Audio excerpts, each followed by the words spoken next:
Breaking news, former President Donald Trump plans to turn himself in and be processed at the Fulton County Jail on Thursday, one day before the deadline given by Fulton County District Attorney Fani Willis. Trump plans to do this after making an agreement earlier today to a $200,000 consent bond and agreeing to other conditions for his release, including being barred from intimidating witnesses or co-defendants, being forbidden from making any direct or indirect threats of any nature against the community or to any property in the community. He's also been barred from making any post on social media or repost of posts by others on social media that contain threats of any nature. And in weather, Hurricane Hillary made landfall on Mexico's Baja California coast yesterday, causing floods and mudslides. In California, rain and wind in Los Angeles toppled trees, down power lines, and closed roads. The storm is extraordinarily rare for the state of California. I've been here over 2 decades, and we've never had a hurricane. Scientists are still trying to figure out whether this weather condition has been influenced by human-made climate changes. We also had an earthquake yesterday. It struck northwest of Los Angeles yesterday afternoon. Fortunately, no damages or injuries were reported. Once a force in Harlem, the oldest Black church in New York is barely hanging on. The 227-year-old church, Mother African Methodist Episcopal Zion Church, is the oldest Black church in New York State. This church has served as a stop on the Underground Railroad, a haven for Black artists and intellectuals during the Harlem Renaissance, and an amphitheater for civil rights activism during the 1950s and 60s. But an aging congregation base, deferred maintenance, insufficient funding, and a rapidly gentrifying Harlem threatened to capsize the church in the face of mounting financial distress. And Florida Governor Ron DeSantis and his presidential campaign over the weekend attempted to clarify comments he made to a reporter when he said that Republicans cannot be, quote, listless vessels, quote. Over the weekend, Trump supporters seized on the words of DeSantis and compared them to Hillary Clinton's 2016 critique of half of Trump supporters when she allegedly, during a fundraising speech, called them deplorables. As Trump plans to skip the first debate, his rivals are plotting to seize the spotlight. Advisors to several campaigns said their debate preparations encompass 2 scenarios. One scenario is how to capitalize on Trump's absence, and the second scenario is how to deal with what might be a last-minute appearance. Trump says he's doing counter-programming on the night of the debates. He will be giving an exclusive interview to former Fox host Tucker Carlson. Well, prominent conservative legal scholars are increasingly raising a constitutional argument that 2024 Republican candidate Donald Trump should be barred from the presidency because of his actions to overturn the previous presidential election results. Former Harvard law professor. He's now a Harvard law professor emeritus and considered a liberal member of the legal elite, Lawrence Tribe, and J. Michael Ludwig, the former federal appellate judge and prominent conservative. Both of these men, who rarely agree on anything, are in agreement that the 14th Amendment disqualifies Trump from returning to the Oval Office. No court decision has been issued that is consistent with the opinions from either Lawrence Tribe or Michael Ludwig as of yet. This is Areva Martin in real time, and I'm your host, Areva Martin. This is your one-stop destination for today's trending news, expert analysis, and my unfiltered opinions. This is hour 2 of Areva Martin in real time, and in this hour where we go deep and we dig behind the headlines on some of the biggest stories. Today, we are talking about some of your favorite celebrities and influencers and people who are newsmakers. Why are they involved in so many lawsuits, from criminal lawsuits, criminal prosecutions, 2 civil lawsuits. Big names like Michael Jackson and Cardi B are making headlines this week because of legal actions that they are involved in. We're going to talk about what are the chances of success for some of these lawsuits, what is going on with the 2 African Americans that are included in the indictment by Fani Willis in the Fulton County Court. A lot of talk about Donald Trump, his former chief of staff, Mark Meadows, and even some of his personal lawyers like Rudy Giuliani and Jenna Ellis and some of the other lawyers that actually represented Donald Trump. But there are 2 African-American folks that are in that group of 19 names that aren't household names. And we're going to talk about how they got involved with the Republican Party, with Donald Trump, and how they now find themselves facing very serious RICO charges in Fulton County. That's Trevion Kuti and Harrison Floyd. When we come forward, attorney extraordinaire Allen Orr is still here. He's with us. He was with us at hour 1, and he agreed to stick around in hour 2 to help us make sense of all of today's trending legal news. So stay with us on KBLA Talk 1580. When we come forward, Alan and I are going to chop it up on today's legal headlines. Gotta stay fresh, my house shot with a rest bar, Have you visited us online for the grand opening of KBLA.store? For the best in new merch, gift ideas, books, media, and more, log on to KBLA.store. Be sure to check out our KBLA team favorites at KBLA.store today. That's KBLA.store for all the official merch on your favorite talk radio station, KBLA Talk 1580. The bounce is back. Here comes the brand new flavor in your head. Race, social justice, sports, politics, art, music, culture. We do it all on the D.L. Hughley Afternoon Show. If you're not tuning in, then you are definitely missing out. It's the D.L. Hughley Afternoon Show, weekdays from 2 to 4 only on unapologetically progressive KBLA Talk 1580. Like a brand new flavor in your head. This is a rather bold pronouncement, but we think we can back it up.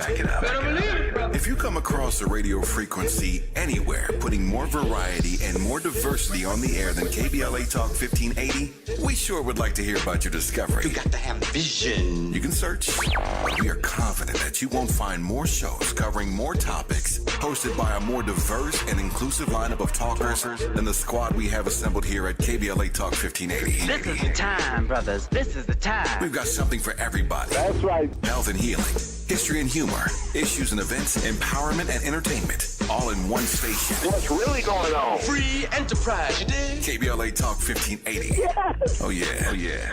We got a lot to talk about. King Kong ain't got on me.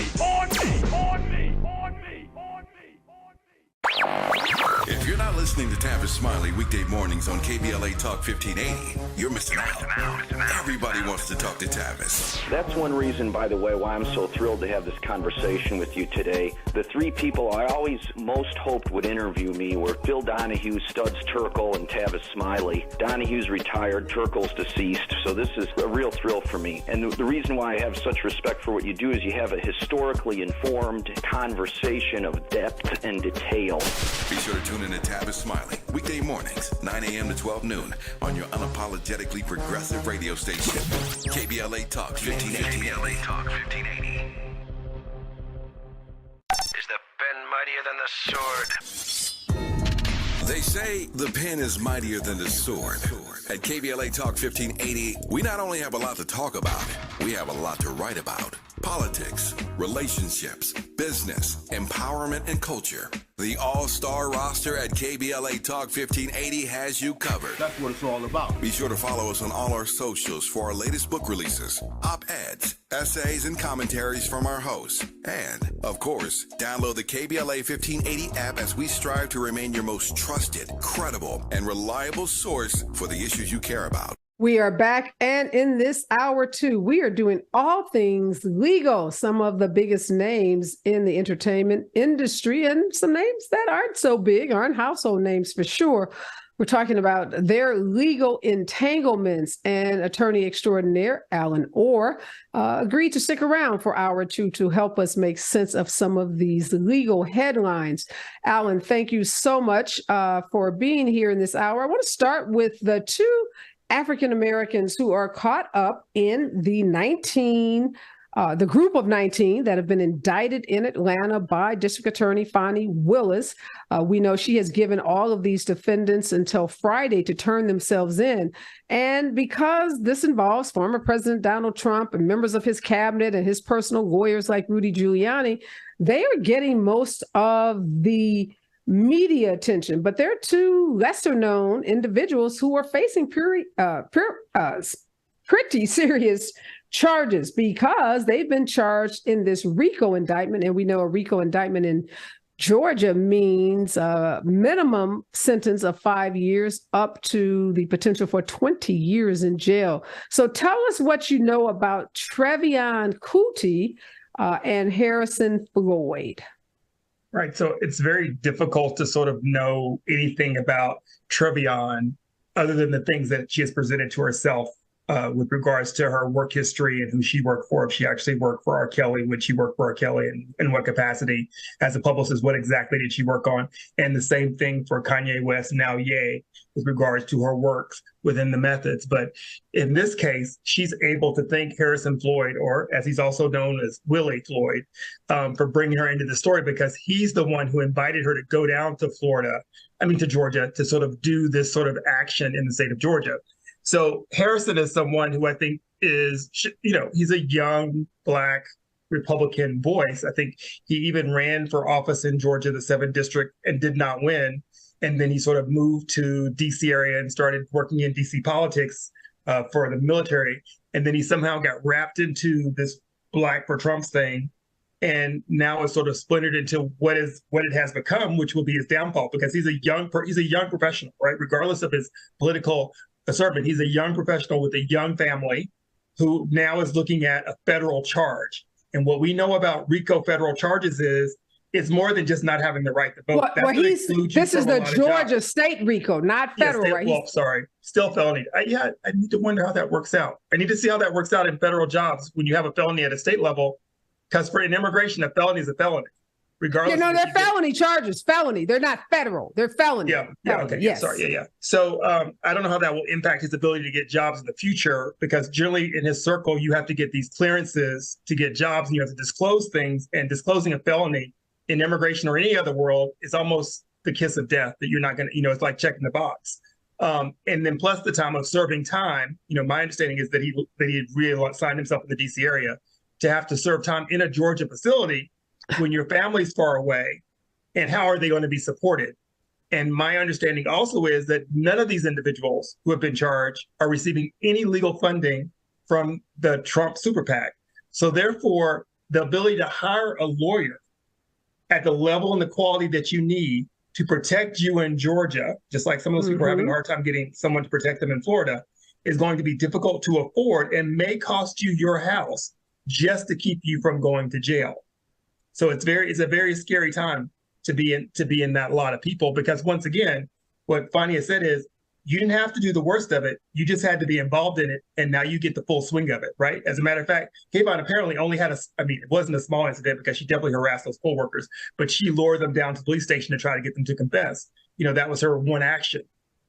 Yeah, I'm glad you brought that up, because we know the RICO statute is all about ensnarling everyone from the low-level person. These statutes were really designed to prosecute the mafia, and they wanted to go for the mafia boss, but oftentimes they couldn't get to the boss, so they'd get these low-level soldiers, and they would also be charged and face the same serious felonies, as you said, as the high-level boss. So here you have Trevion and Harrison. So Trevion is charged with, as you said, luring Ruby Freeman down to a police station in Atlanta and trying to coerce her into saying that she had been engaged in some kind of improprieties as it related to her job as a poll worker for the 2020 presidential election. She was trying to get her to make a false statement that would again support the big lie that Trump and his team was advancing, that somehow the Georgia election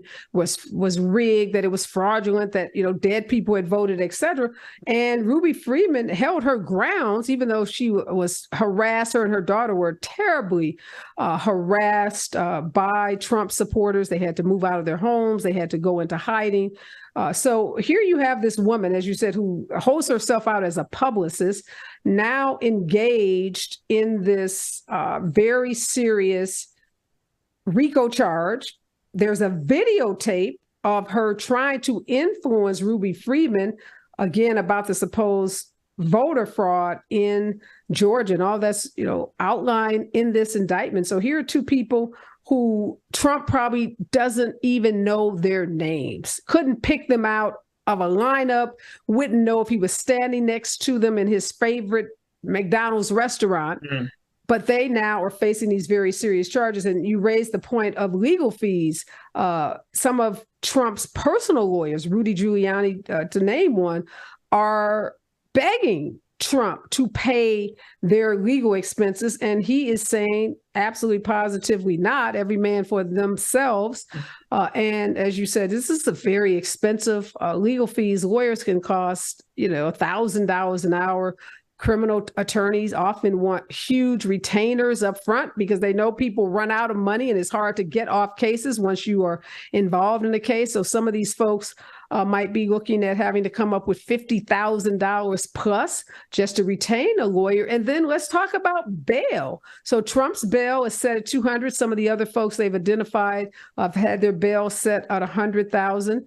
And again, Georgia's a state where you can make bail with just putting 10% down with a guarantee of some sort, usually equity in a home to guarantee the rest of the amount.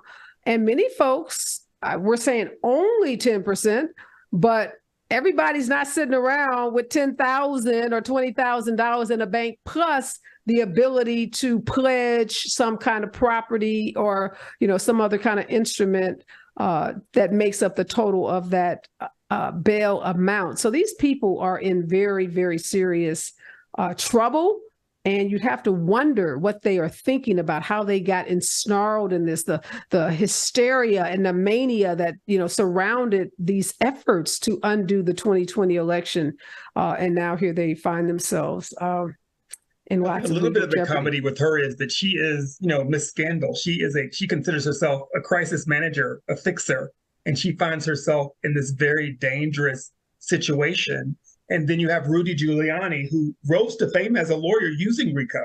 I mean, he's one of the first people who really used RICO in New York City to get a lot of these mob boss in a very structured way, right? And then once again, you have a Black attorney in Georgia who has, I think it's 17 or 16 RICO charges in her career of managing, who has reinvented what it is to do RICO.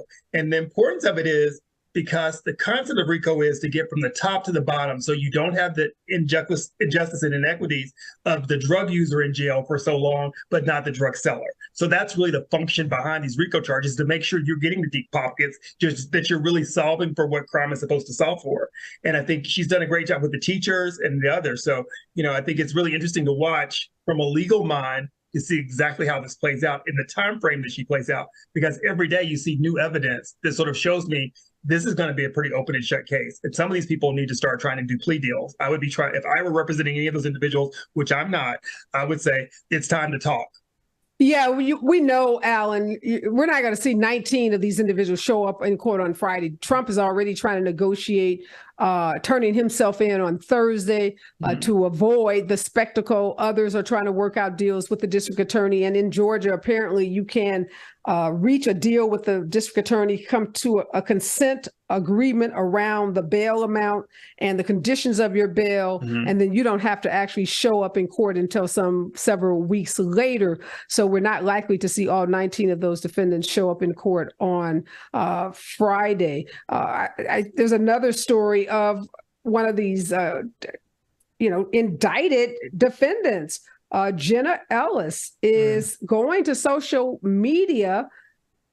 She's on the social media platform X, formerly known as Twitter, asking how come more Republicans and more Republican super PACs are not paying their legal bills. So she is trying to make sense of why she's on an island. Right. She had a GoFundMe. She had a GoFundMe that had about $4,000 in it. Yeah. Okay. So she's out there actively soliciting and requesting funding for her legal fees. This is really, really embarrassing, I would imagine, for some of these folks who had very stellar careers. People like Rudy Giuliani, who was revered in legal circles and political circles, to now have to beg for funding for your legal fees. It's also as a lawyer, for your livelihood and all the time you put into being a lawyer, you're every day trying to say, I'm trying to protect my license at all costs, because once you lose that license, you might be a paralegal somewhere, highly unlikely. But what other skill set are you going to fall in that sort of gives you the pay stage? So, you basically have ruined your career. And so Jenna Ellis, once again, once you're in trouble, you decide that it's time to meet with the righteous side of your body. And now you want to tell stories and start talking. And then you want to go against the former president when it's too late. And that's really the crime, not just of Jenna Ellis, but anyone who's standing with the president at this time frame, because it was an attack on democracy. Yeah, and it's important that you mention their licenses, because as lawyers, we are all given the privilege to practice law after we take an exam administered by a state. You get licensed to practice in a state. And all of these lawyers have their bar licenses being challenged as well. John Eastman from California is in the midst of a bar-related disciplinary trial. He had asked the California State Bar to suspend that hearing pending the outcome of this Fulton County indictment. And the California State Bar said, absolutely not. We are moving forward. So not only are these people having to come up with these come up with the money to pay expensive legal bills, they are also having to fight. And these disciplinary hearings, you need lawyers for those hearings as well. So now you got to hire civil experienced bar lawyers to help you maintain your license. Michael Cohen is famous for saying how his life was destroyed by losing his license to practice. You mentioned being a paralegal. So let's put this in perspective. You are a lawyer at a firm, and some of these folks were at very prestigious firms like Rudy Giuliani was. You might be billing $1,000 an hour. And now your prospect of working in the legal field, gets reduced to working as a paralegal. No shade on paralegals, great profession, a lot of respect for folks that are paralegals. But as a paralegal, you might be literally billing $100, $200, maybe tops $300 an hour, and your salary cut, exponentially. So the fall from grace from these people. Can't be a partner. Yeah, you can't be a partner in a law firm. All those perks are gone. But listen to this, Alan. This news is coming so fast and furiously. Matt Schlapp, who is one of Trump's allies, he suggested that the other GOP presidential candidates drop out of the primary so that the party can consolidate their resources and donations to pay the legal defense of all the folks caught up in this indictment. He says the sooner we unify behind a nominee, the sooner we can use resources to fund the defenses of everyone indicted for being a Trump Republican. And then, of course, Jenna Ellis reposts this on X, which is formerly Twitter. Now, we know the chances of that happening are zero to none. And even once a nominee is selected, the RNC is not going to spend its money providing the legal defense for these individuals. Then it's going to be spending its money making sure that the nominee from the Republican Party is viable and can beat the Democratic nominee, which will be our presumptive nominee, Joe Biden. So the reality for these people is, thank God we have a judicial system where everyone is entitled to legal counsel. And when you are broke and when you are low income, you can get a public defender. So these people will not be without counsel. They may not have big, high paid, hired gun lawyers, the kind we see in movies and on TV shows. This ain't gonna be no Lincoln lawyer situation. Right. These folks, many of them will end up using the public defender's office, which has some of the best lawyers in our county and in our state. So many Howard grads. Yeah, so that's going to be another irony. Imagine a bunch of Black public defenders, right? Because that's what you're going to have in the public defender's office in Fulton County. I'm sure it's going to be majority African-American public defenders having to show up to defend the Donald Trump 18. Whew, life is full of ironies. All right, when we come forward, we're going to talk about this Michael Jackson case. Two now adult men who say Michael Jackson molested them when they were children. They have just gotten a reprieve from a California appeals court and a new law signed by California governor that gives them some reprieve with respect to the statute of limitation. Can these two men prove their case if they are granted an opportunity to do so at the trial level? Stay with us. KBLA Talk 1580. Follow the leader. KBLA Talk 1580. Follow the leader. Be sure to follow us on Instagram at KBLA 1580. Follow the leader. Are you ready? The station leading the way with exclusive interviews, Follow the leader. stimulating conversation, and intellectual discourse that empowers, enlightens, and informs. Follow the leader. Follow the leader at KBLA 1580. We've got a lot to talk about. Keep following the leader. Follow the leader. Follow the leader. Follow the leader. Follow the leader. Follow the leader. Gotta stay fresh, my house shot with a rest bar, shot with a rest bar, shot with a rest bar. Have you visited us online for the grand opening of KBLA.store? For the best in new merch, gift ideas, books, media, and more, log on to KBLA.store. Be sure to check out our KBLA team favorites at KBLA.store today. That's KBLA.store for all the official merch on your favorite talk radio station, KBLA Talk 1580. Bounce is back. Here comes the brand new flavor in your head. Race, social justice, sports, politics, art, music, culture. We do it all on the D.L. Hughley Afternoon Show. If you're not tuning in, then you are definitely missing out. It's the D.L. Hughley Afternoon Show, weekdays from 2 to 4 only on unapologetically progressive KBLA Talk 1580. Like a brand new flavor in your head. This is a rather bold pronouncement, but we think we can back it up. If you come across a radio frequency anywhere putting more variety and more diversity on the air than KBLA Talk 1580, we sure would like to hear about your discovery. You got to have vision. You can search, but we are confident that you won't find more shows covering more topics, hosted by a more diverse and inclusive lineup of talkers than the squad we have assembled here at KBLA Talk 1580. This is the time, brothers. This is the time. We've got something for everybody. That's right. Health and healing, history and humor, issues and events, empowerment and entertainment, all in one station. What's really going on? Free enterprise, you dig? KBLA Talk 1580. Yes. Oh yeah. We got a lot to talk about. King Kong ain't got on me. If you're not listening to Tavis Smiley weekday mornings on KBLA Talk 1580, you're missing out. Everybody wants to talk to Tavis. That's one reason, by the way, why I'm so thrilled to have this conversation with you today. The three people I always most hoped would interview me were Phil Donahue, Studs Terkel, and Tavis Smiley. Donahue's retired, Terkel's deceased, so this is a real thrill for me. And the reason why I have such respect for what you do is you have a historically informed conversation of depth and detail. Be sure to tune in to Tavis Smiley weekday mornings, 9 a.m. to 12 noon on your unapologetically progressive radio station, KBLA Talk 1580. KBLA Talk 1580. Is the pen mightier than the sword? They say the pen is mightier than the sword.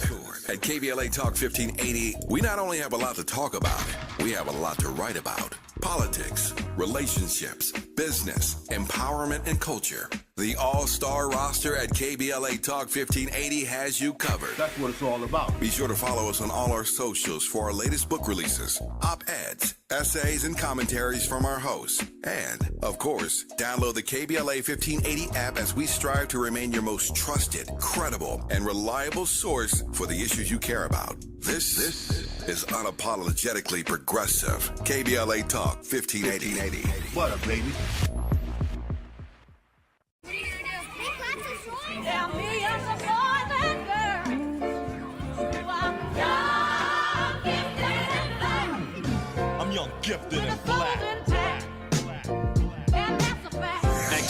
KBLA Talk 1580, we do more than just talk. Hey there, I'm Jared Hill, president of the National Association of Black Journalists of Los Angeles, and I just want to say thank you for the benevolent $10,000 donation and scholarships for the next generation of black journalists. And I'm Haywood Galbraith, photojournalist and founder of the Minority Photojournalism Institute. Thanks, KBLA, for your generous $10,000 scholarship gift to help us train the next generation of black photojournalists. Congratulations to all the students who will benefit from the scholarship dollars raised at our Black History Month luncheon, honoring black legends in LA media. When we come forward at KBLA Talk 1580, we're bringing everybody with us. Everybody with us. Everybody with us. Everybody with us. Connection established. Access granted. In a survey conducted by the public opinion research firm Eviderus, KBLA Talk 1580 consistently emerged as the station of choice for black audiences in the Los Angeles media market and beyond. The survey also revealed that the vast majority of black audiences are concerned about the lack of black-owned media and are more likely to listen to talk radio that focuses on issues that impact the black community. For some reason, the other talk stations haven't quite figured that out. If you think about KFI, well, KFI only has like a 3% black listenership. 3%. So there's a good 97% out there to support a station like KBLA. At KBLA Talk 1580, we've got your black. Your black. Your black.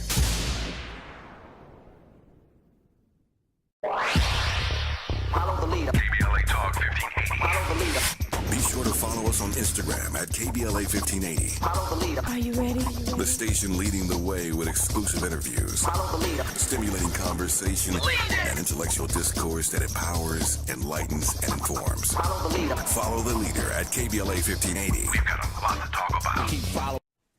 We are back, and in this hour, we are covering some of the biggest legal news. These are stories that are making big headlines, and there was a time when there was not an entertainer, an artist, a singer bigger than Michael Jackson. And depending on what age you are, you probably remember all of the allegations against Michael Jackson related to allegations that he had assaulted boys that stayed at his Neverland Ranch. Well, one of those lawsuits has been revived. A 3-judge panel from California's Second District Court of Appeals has ruled that the lawsuits of Wade Robson and James Safechuck, these are two men who allege that Michael Jackson sexually abused them for years when they were boys. The appellate court said their lawsuit should not have been dismissed by a lower court. This appellate court also ruled that two companies that Michael Jackson owned that were named defendants in this civil lawsuit by Robson and Safechuck, that these two companies had a duty to prevent the abuse that these two men claim. Now, they claim that they were abused in the late 80s and early 90s while staying at Michael Jackson's Neverland Ranch in Encino, California. A judge had previously ruled that they couldn't sue Michael Jackson's businesses, saying the companies didn't have a duty of care to them. This appellate court disagrees. Allen Orr is with me. He's been with me throughout the entire show. So big kudos to you. Thank you so much, Allen, for lending your legal mind, your brilliance, your excellence. What was your initial response when you saw the California appellate court giving the green light for these two cases, which I think most people thought were dead, reviving these two cases against Michael Jackson's companies? It's very interesting to me. It's interesting and troubling with regards to depending on what side of the law you're in. And with regards to mounting a defense, because of the time that has passed, it's very difficult to sort of just all of a sudden jump back into that space. But also you want to honor the equity of the individuals who might have potentially have been harmed. But what you sort of follow the story is something that I think is also unique in the law now that you've seen with R. Kelly. You've also might have seen some of it with Bill Cosby, and now with the story is that, and with the Tiger King, Lion King, that when there's a show on Netflix that sort of talks about this, it sort of brings the story back and revives it in the courtroom. And I don't know what type of justice that is necessarily. I don't know because those things are productions and we know that they're produced. And even while they may have some truth in it, we know that there's an entertainment aspect of all of those things. So why would a court, after this show revival of public pressure, then change where they are in the equities of it? Because it is, as someone who does represent companies, it is difficult to say a company had a duty if they didn't know exactly what was going on. And why didn't their parents have a duty? Why didn't, all these other people in this issue, where were their duties at the time with regards to these children? So that's where it's sort of problematic to me to sort of think about reviving this case, specifically when they seem to be, basically adults.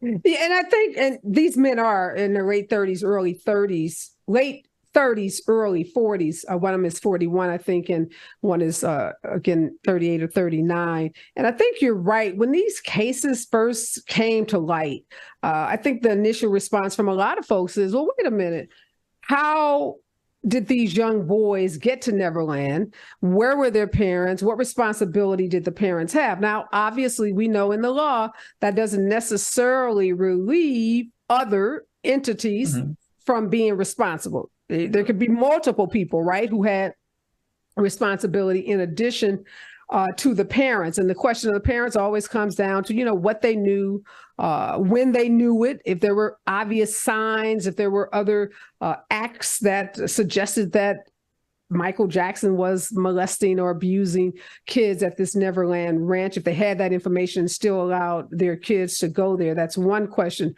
But the bigger issue, Allen, they're going to have, obviously, this is a big victory for these two defendants. Whenever you have a case dismissed at the trial level and you file an appeal and an appellate court agrees with you that the lower court made mistakes and they send your case back down to the lower court to be adjudicated, of course, that's a big win. But these two individuals, again, the appellate court's decision didn't rule on the merits. It didn't make a determination that the allegations of sexual abuse has been validated or has been substantiated. And in fact, both of these men have given prior inconsistent statements. So Robson testified in a 2005 criminal trial involving Michael Jackson. And at that time, he testified on behalf of Michael Jackson and said that Jackson had never molested or mistreated him. And then Safechuck, again, as a part of an investigation involving Michael Jackson, he also said that he had never been molested or treated unfairly by Michael Jackson. So you raised the issue of the time frame that has expired. Michael Jackson died in 2009. These allegations, happened, according to these two grown men, in the 80s and 90s. They then have said that they were not molested. Now, their lawyers are claiming they had kind of a delayed response. So they had trauma and they weren't in touch with their feelings, but perhaps through counseling or something else, they are now in touch with the fact that they were molested by Michael Jackson. But how is that going to play out, these prior inconsistent statements? I don't think it's going to play well. I mean, this is the part, I'll just be honest, this is the part of the legal career that I hate the worst, right? Because this seems to be about the money and the attorneys getting paid. And I will tell you that, to do an appeal is expensive, right? So I wonder how much money they have left in the tank to sort of ride this case for the attorneys to potentially get paid at this point, because it's all about the money. Because with regards to justice, Michael Jackson is not going to jail. There are no repercussions with regards to what we sort of think about in those equities. So it becomes troubling and somewhat similar to court clock. And it also creates this really uncomfortable position for me with regards to companies being responsible for employees or owners who sometimes act outside of their official duties, because now these companies potentially have deep pockets. And it seemed odd to me, and I was trying to figure out, why are they not going after the estate? What are they did have a lawsuit against the estate, but they lost. And that lawsuit is dead. So no, this is not, it's important that we distinguish these two lawsuits that have been revived are against two companies that Michael Jackson owned, where he was the sole shareholder, not the estate. Yeah. Well, I mean, those are really aggressive tort lawyers going for, big pockets and aiming in all directions. I think it's going to be very difficult for them to prove inconsistent statements, time frame, passing. It just doesn't, it doesn't toll that it meets the standards of fair justice in court for anybody at this point. Yeah. Do you think, Alan, the response would be different if these were women rather than men? Do you think if these were 39 and 40-year-old women that were claiming when they were 8, 9, 10 years old that they went to Neverland and Michael Jackson, a male, assaulted them as women, do you think the public's response would be different? Well, I think the public response is what led to the revival of their case anyway, so I don't think that it would be necessarily different. I don't see the equities being any different with regards to the time frame, although we saw a lot of those Me Too cases sort of come up, but they were not children. We have seen some revival of child cases, offenses that happened before, but those individuals are alive. So there is some level of justice to be served in saying, we're going to arrest this person up. They're going to go on a register roll. They won't be able to do this again. Yeah, and another important part about this case, so just to give folks a timeline, Michael Jackson dies in 2009. These two men filed their first actions in 2013 and 2014. At that time, the lawsuits were dismissed due to the statute of limitations. But then California Governor Gavin Newsom signed a new law in 2020 that extended the statute for child sexual abuse allegations. So they got to refile their cases. The cases were refiled, dismissed again in 2021, and now the cases have been revived again.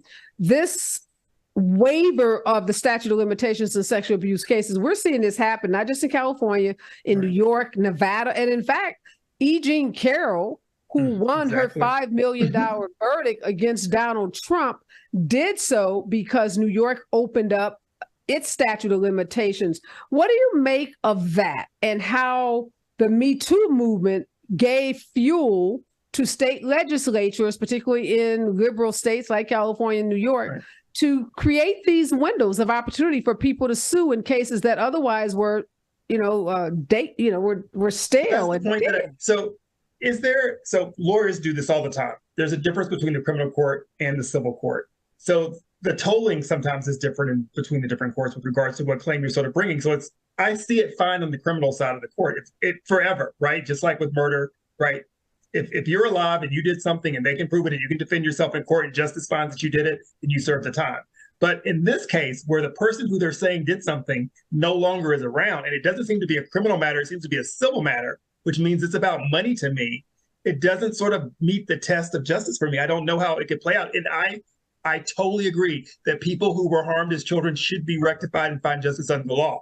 But in my case, as from where I sit as a lawyer, and it's hard for me to say this, I see people looking for money, not for justice. But what would change your mind, Alan? What set of facts might cause you to believe that these are righteous claims? Obviously, the jury in E. Jean Carroll's case in New York believe that Donald Trump, and the judge, has made it very clear. He uses the term rape as we understand rape, sure. Our common understanding of the concept of rape.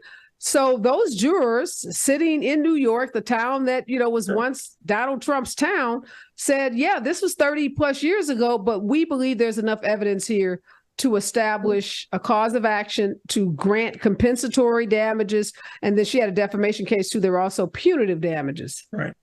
So the difference in justice for me is the defendant is allowed to defend himself. Right. There's some equity in that of the person being able to appear and have a righteous defense of themselves. So I don't know if Michael Jackson addressed any of these charges before on tape, which I guess may be in that Neverland film and all the other things that sort of involved with it. But in this case, there is no Michael Jackson to come in and say anything. We're asking a corporation to come in and speak about what Michael Jackson did when Michael Jackson passed away many years ago, and they can't speak to it. And we're holding their stockholders equitable for it. So for me, that's the distinction that I'm making. In justice, just like we talked about prior, even though I think that our former president didn't make good decisions, he still deserves to have a lawyer in court to defend him, to stand up and to face his accusers at the time that he had them.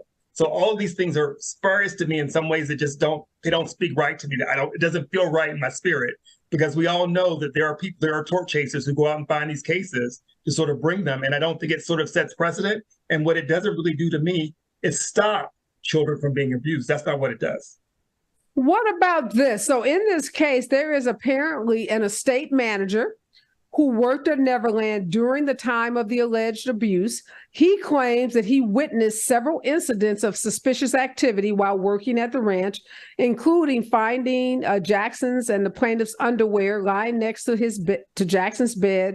He says he also saw Michael Jackson put his hand down the front of one of these guys' shorts while the two were in the jacuzzi. He said he heard gossip among the staff that Jackson was having an affair with one of these men and that they were sleeping together. What do you make of that? Did he notify the cops back then? He probably didn't, right? So this newfound knowledge to me, I mean, I always find people in this situation. Also, once again, the defendant's not there to defend himself. I actually would, if I could, I would charge him because he was there. He allegedly knew these things would happen and he did nothing about it under the Good Samaritan sort of clause or hampering law or whatever I could think of to sort of go along that sort of tone. I understand what the point is, but what is, for me, I became a lawyer to look for justice to show that people are either made whole from something that happened to them or that you prevent some other crime from happening in the past. And this suit doesn't seem to address any of those. So, Allen, you talked about the liability or potential liability, because, again, this appellate court decision is not deciding the merits of the case. It's just saying this case shouldn't have been dismissed. It has to go back to the trial court. And the entities involved are the MJJ Productions and MJJ Ventures. Now, the defense argued that Michael Jackson was the sole owner, the sole shareholder of both of those companies, and thus had no authority to supervise himself or manage his conduct. The appellate court rejected that argument, saying that for practical purposes, Michael Jackson was these corporations and the corporations were him, and that, in a sense, they were doing his bidding, or he is responsible because he is the corporation. Do you think that's a sound legal argument by the appellate court? Totally, you could try it. It would take a larger fact pattern to sort of rise of the responsibility of those corporations for the owner of those companies. And it's sort of newfound stuff that I just haven't seen in tort law, where a company who has an official who has passed away is going to be held accountable for something that may or may not have happened. They can't prove and they can't defend themselves. So, I not taking Michael Jackson's side, not taking their side, just saying in court it may not be resolved. It also sort of speaks to me as like, why wasn't this settled a long time ago? Generally, this is the type of thing that people settle because what it seems that the MJ Corporation is basically riding them to run them into debt, right? Appeal, back in court again. Those are all fees you're going to be paid before you get paid. And then even if you get a judgment in court, as we may talk about in a minute, then when are you going to get it enforced? Yeah, well, I think one thing that's clear, the defense is arguing that, they were disappointed, obviously. They maintained Jackson's innocence. And they said two distinguished trial judges had already dismissed these cases, on numerous occasions before over the last decade because the law required them to do so. So I think there's going to be a lot of still litigation over this concept that these two corporations had a duty to prevent the harm. Now, the appellate court says, look, they could have, Michael Jackson, you are the corporations. You could have prevented the harm by just exercising self-control, right? Mm-hmm. Didn't take any elaborate measures for you, the corporation, i.e. the same person, to prevent this harm from occurring if, in fact, it did occur. But I think this issue of the liability, the duty, because when we talk about this kind of conduct from a corporation, because, what is the duty that the corporation owns to these individuals? Seems like there's going to be a lot of ongoing litigation about that. So even if they win, it's just new law. Of course, mind you, I've been out of tort class for 30 years. I took the bar, got that done, and haven't followed it. But I would have seen this come up if a corporation had been held liable in this sort of situation. And it's just interesting to me. It's a very interesting situation. Yeah, no, it's unusual, definitely unusual. And it's a novel theory, obviously a novel theory. And these plaintiffs have caught a tremendous break. One, Newsom signs this law in 2020 Yes. that opens up the statute. Big break, because once the statute is run, the statute is run. There's no recovering from that. And then this appellate court that says, yeah, there is potential liability if these facts are true on behalf of these two, again, entities, Michael Jackson Productions and Michael Jackson Ventures, which is not his estate. Real quickly, Cardi B stepped out there. She filed a defamation action against Tasha K, saying she defamed her, and she won big. And Cardi said, I want my money. She was trying to collect like $3-4 million that she won in this civil verdict. And Tasha is saying, I'm broke and I'm going to be filing for bankruptcy. Right. What's going to happen to that case?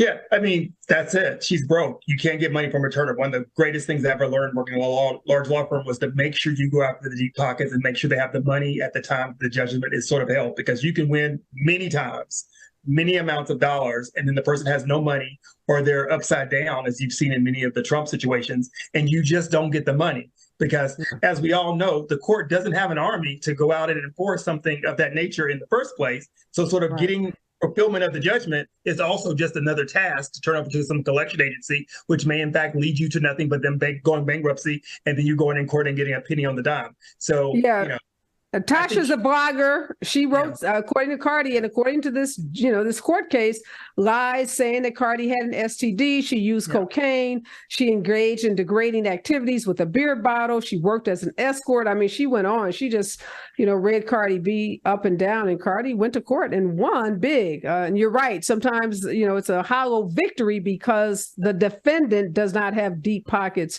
But she did win something important. She taught a lesson to people out there making those stories. So there was a win for her to stop people from dragging her name and reputation. There are repercussions.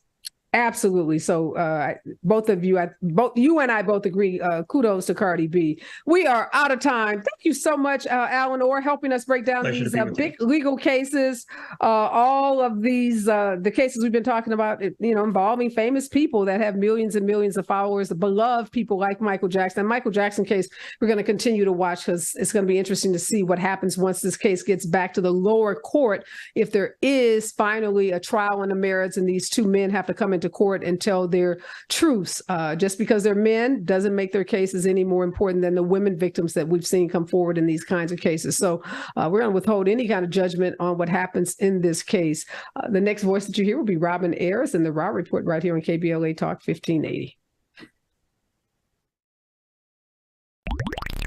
This is a rather bold pronouncement, but we think we can back it up. If you come across a radio frequency anywhere putting more variety and more diversity on the air than KBLA Talk 1580, we sure would like to hear about your discovery. You got to have vision. You can search, but we are confident that you won't find more shows covering more topics, hosted by a more diverse and inclusive lineup of talkers